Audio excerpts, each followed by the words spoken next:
নমস্কার বন্ধুরা, অভিনব চৈতিস ব্লগে তোমাদের সবাইকে আবার একবার স্বাগত জানিয়ে আজকে নতুন আর একটা ব্লগ শুরু করছি। তোমরা সকলে কেমন আছো? কে কোথা থেকে আমার ব্লগগুলো দেখছো আর দেখে কেমন লাগছে সেটা অবশ্যই কমেন্ট বক্সে জানিও। আজকে রবিবার, ঘড়িতে এখন প্রায় 12:30 বেজে গেছে, 1:45 মতো বাজতে যায়। আর এই এত বেলায় এসছি রান্না বসাতে। সকালবেলা জলখাবারও একটুখানি কিনে এনেই খাওয়া হয়েছিল, কচুরি তরকারি, আর সেটাও হয়েছে কোনো এক প্রকারে, মানে খেয়ে ফেলতে হবে এমন। তো দাদা আজকে বাজার থেকে একটু মাটন এনেছে।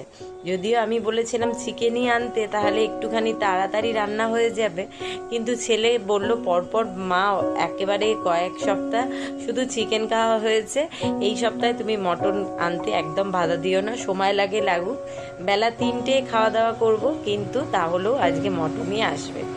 তো তার কথাতে খুব একটা আপত্তি জানাতে পারলাম না, কারণ হচ্ছে মাসে একটা দিন বাদাই থাকে মটন খাওয়ার, মানে একটা রবিবার। তো পরপর চিকেন খাওয়া হয়ে গেলে একটু একঘেয়েতে লাগেই, কিন্তু কি করব বলো, এই যে সামনেই বিশ্বকর্মা পুজো এসে যাচ্ছে। আর আমার বাড়িতে প্রত্যেক বছরের মতো, মানে প্রত্যেক বছর বলতে গেলে বহু বছর আমার দিদি শাশুড়ির আমল থেকে বা তারও আগে থেকে হয়তো চলে আসছে বুড়ো আরন্ধন রান্না। মানে হচ্ছে বিশ্বকর্মা পুজোর আগের দিন রাত্রিবেলা সমস্ত রকম রান্না বান্না হবে, আর বিশ্বকর্মা পুজোর দিন সকালবেলা উনুন পুজো করে মা মনসার পুজো দিয়ে সেদিন উনুন বন্ধ থাকবে, আর আগের দিনের করা রান্না বান্নায় পরের দিন পান্তা খাওয়া হবে।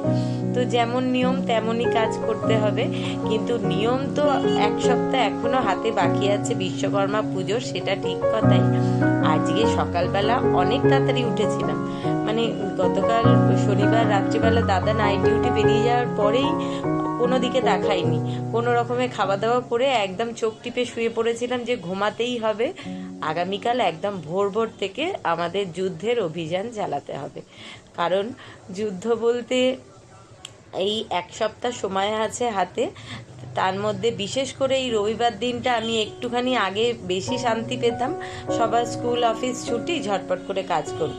তো এখন যেহেতু দাদা এসে বেশ খানিকক্ষণ বেলা পর্যন্ত শুয়ে থাকে, আস্তে আস্তে সকালে বেশ লেট হয় বলে, তো সকালবেলার বেশ খানিকটা সময় একটা ঘর বন্ধই থাকে, তাই জন্য ওই ঘরটার কাজ হবে না, বাদ বাকি দুটো ঘর, ব্যালকনি, হল, যতটুকুনি পেরেছি ঝাড়া ঝোড়া পরিষ্কার, ঝুলঝাড়া, ময়লা কোথাও পর্দা বা কোনো কিছু ফেলতে হবে, এই সমস্ত তো সারা বছরই আমাদের ঘরের আনাচে কানাচে কোথাও না কোথাও জমা হতেই থাকে।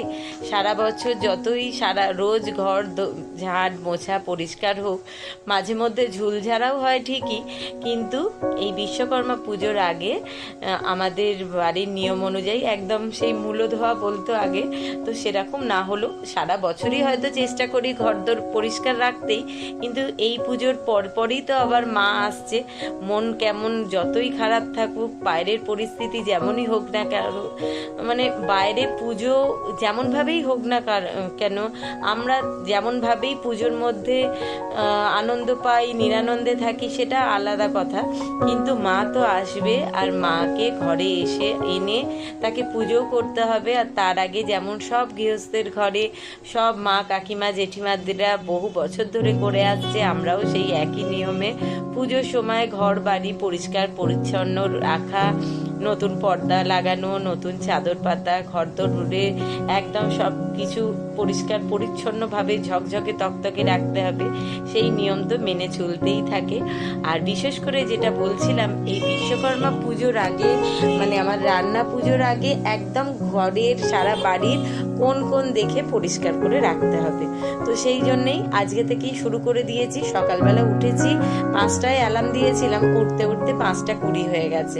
তার খানিকক্ষণ বাদে দাদা এসছে প্রায় ওই 6টা 10 করে, তারপর সেই ঘরে গিয়ে একটু রেস্ট নিচ্ছিল, ততক্ষণে আমি লেগে পড়েছিলাম কাজ সারতে। তো এই আমি কাজ করে খানিকটা সেরে আস্তে আস্তেই আবার দাদাও উঠে আমার সঙ্গে একটু হাত লাগিয়েছিল, তারই ফাঁকে ছেলে জলখাবার এনেছিল, খাওয়াও হয়ে গেছে। আর এই জন্যে আজকে একদম সজ্জা সাপটা রান্না। 12:30টার সময় রান্না বসাতে এসে ঘড়িতে এখন প্রায় 2:30 কাটাতে ঘা মেরেছে। এই ওল ভাতে ভাত আর মাটন কষা, যদিও রান্না হয়ে গেছে কিন্তু এখনো দাদা আসেনি, কারণ পুজো তো দৌড়গোড়ায়। এবার তার দাদাদেরও ওখানে মিটিং চলছিল, এসে গেছে বাথরুমে স্নান করতে। ততক্ষণে এই ফাঁকে আমি ওলটা মাখিয়ে নিয়ে ভাতটা গরম আছে মনে করলাম মাটনটা বাটিতে বাটিতে তুলে থালা বাসনগুলো রেডি করে রাখি। ওর স্নান করতে তেমন বিশেষ সময় লাগে না, আসলেই ঝটপট সকলের খাবার বেড়ে নেবো।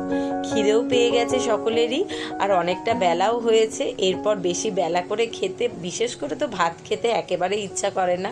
কিন্তু রবিবার দিনটা আবার মিথ্যে কথা বলেও লাভ নেই, বেশিরভাগ সপ্তাহতেই বেশ লেট হয়। আর কিছু না কিছু কাজ রবিবারের জন্য স্পেশাল তুলে রাখাই থাকে, এই কাজগুলো রবিবার হবে। আর সেই সমস্ত কাঁচা ধোয়া পরিষ্কার, এটা গোছাবো সেটা কিনতে যাব, বাজার দোকান করব, তো রবিবার লেট হয়। আজকে আরও একটু বেশি লেট, এই যা। তো মনে হচ্ছে খেতে বসতে বসতে 3টে বাজবে। তো চলো এখানে খাবার দাবার গুছিয়ে এবার বসে পড়ি।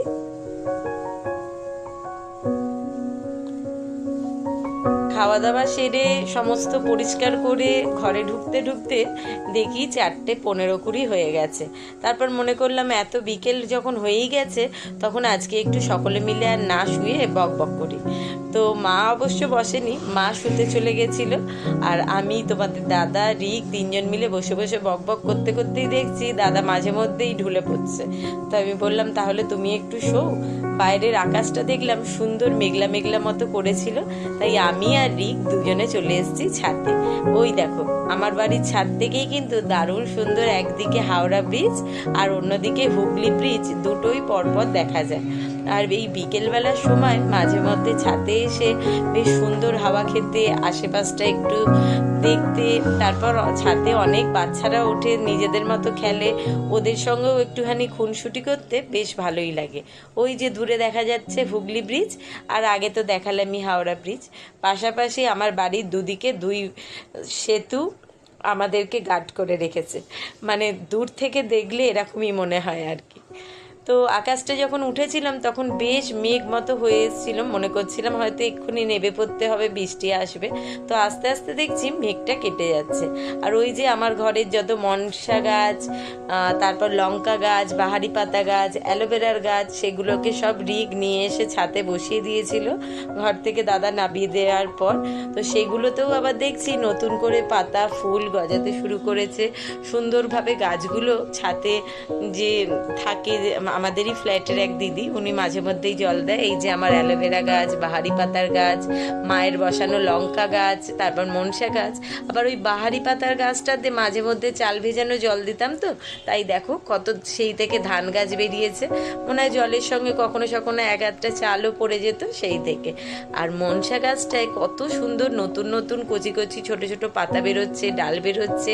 আর তলাটায় তো দেখছি একদম ছোট্ট ছোট্ট তুলসী চারায় ভরে গেছে।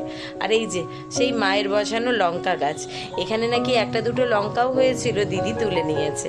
আবার এখনো দেখছি 2-1টা ফুল এসছে, ফুলগুলো বেশ বড় বড়ও হয়েছে। আমাকে আবার বলেছে এরপর হলে নাকি আমাকে তুলে গিয়ে দিয়ে আসবে। যাই হোক, বেশ অনেকক্ষণ ছাদটায় দাঁড়িয়ে রইলাম। আর আকাশটাও দেখে মনে হচ্ছে বেশ সুন্দর একটা মেঘ সেজে আসছে, যে কোনো সময় ঢালবে বলে। আর এই মেঘ বৃষ্টির খেলায় ওই দেখো দূরে কিন্তু সুন্দর একটু রামধনুরও দেখা মিলেছে।